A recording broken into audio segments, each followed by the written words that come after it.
Christ never explicitly said the government should be providing for the poor. It was an individual thing. I would say that we're far removed from the world of Jesus today.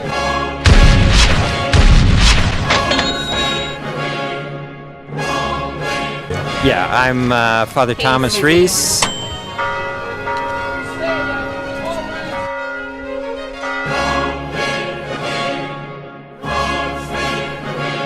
So I decided, okay, we ought to do a letter so that he just doesn't come and go without being challenged. Children are suffering, Lord, come by here.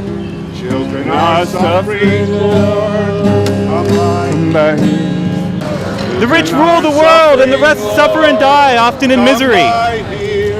Blessed are the violent and the invincible, the proud and the powerful, the domineering and oppressive.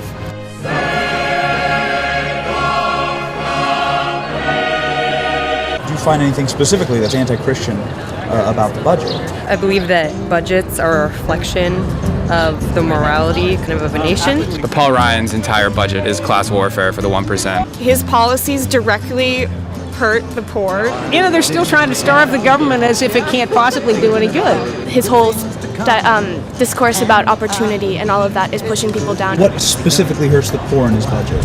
Well, he's slashing every program. I'm really disgusted by how patronizing he is to the poor. He's privatizing Social Security. It's clearly not the poor's fault that they're poor, and it's a lie and an insult for him to say that. Did Christ ever ask for the government to come in and help the poor?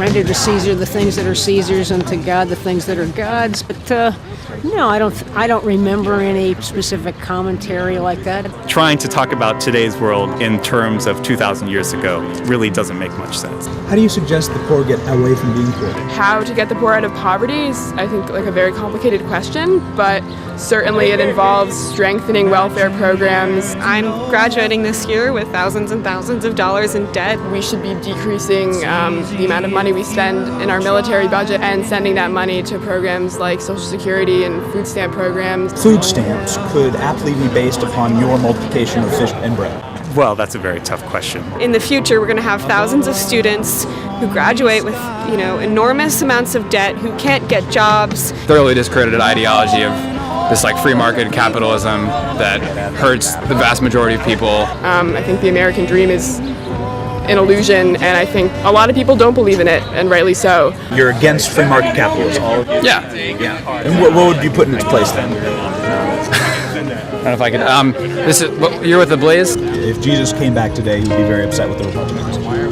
Oh, yeah. Big time.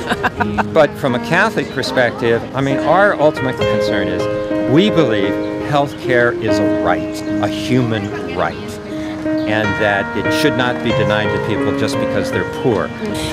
What are you guys doing?